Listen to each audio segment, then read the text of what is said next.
But what do you think went south so quickly there in the second quarter and the second half? Just our inability to guard.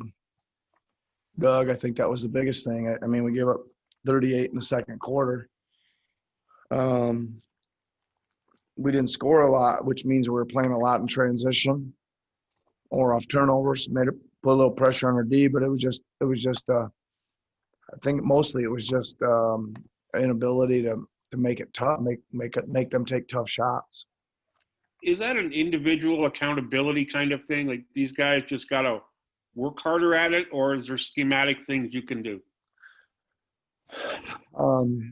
It's got to be a little bit of both, Doug. I mean, for whatever reason, we're not keeping the ball. We're not guarding the ball very well.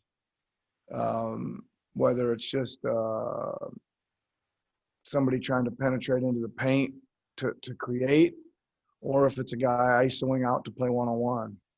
We're just not making it hard enough. I'm not, and it's not any one person in particular. It seems to be spreading. And that's one of our strengths, really. It used to be one of our strengths was we really guarded penetration well, and we're not guarding it very well at all right now.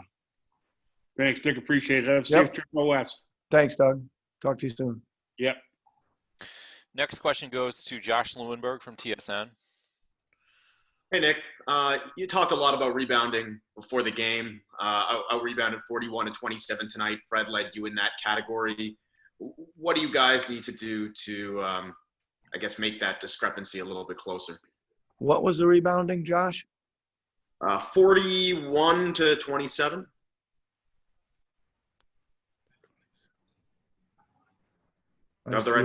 I think I see it as 56-30. Oh, sorry. I'm looking through 3 quarters. I need to update my box score. 56-37. Didn't get any better in the fourth, did it, Josh? Not especially. So what's the question again? What do you guys need to do to narrow that gap? I mean, pretty much all the same things we talked about before the game, Josh. It's back to old school blocking out and tagging and pursuing the ball. It's trying to play bigger, right? Obviously, it's 12 offensive rebounds is about what we're giving up per game. That's quite a few. Makes it hard to survive that way. The kind of more that we give up, the more teams are becoming aggressive. So just old school stuff, man. We got to block out, and we got to get a little bit more size and strength in there to try and hold them off. You talked about searching for somebody coming off the bench that was going to give you what you were looking for, particularly on the defensive end before the game. Was there anyone in that second unit or third unit that showed you what you were looking to see tonight? I mean, I don't think so. I don't think anybody in the first unit played defense either.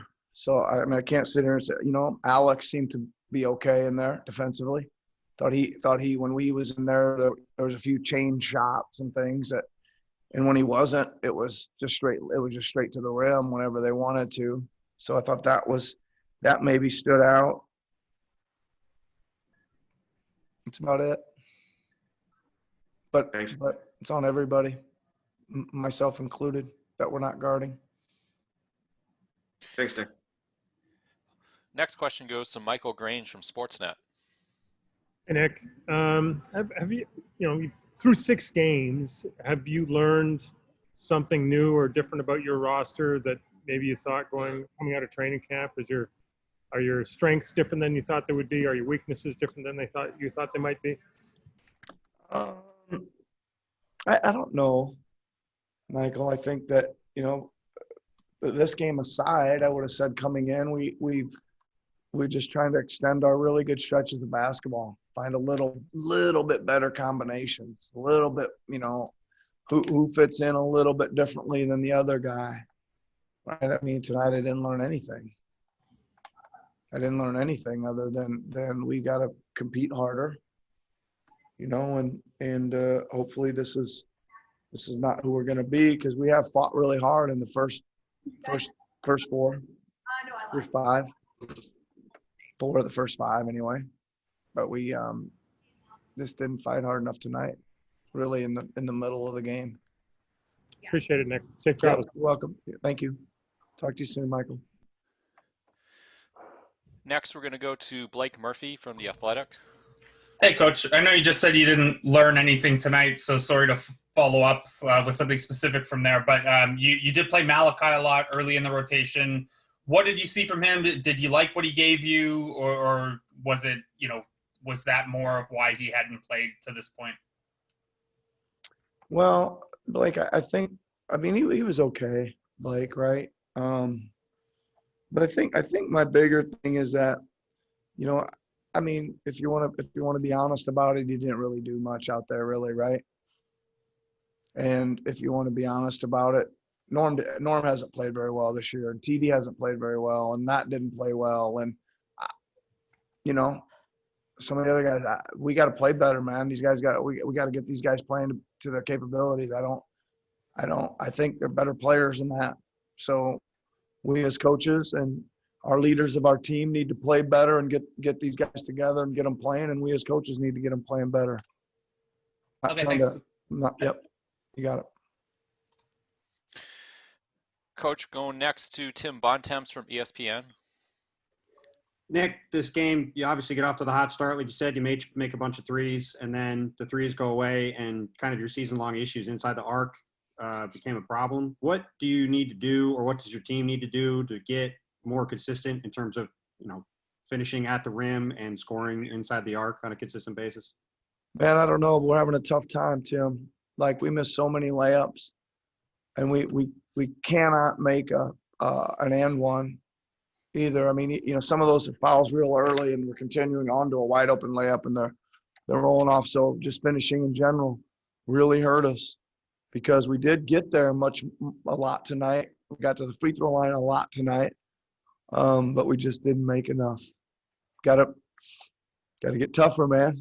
Got to play through some slaps and hits. Got to play through some bumps. Got to make those when you get that deep in there. That's it. Is that one of those things where when things aren't going right, it kind of builds on itself as it goes too? It's the salt in the wound when you really need a bucket and you get a clean look right at the front of the rim and it rolls out, hurts a little bit more. That's for sure. Thank you. Yep. Final question for you, Coach, goes to Stephen Lung from Sportsnet. Hey, Coach.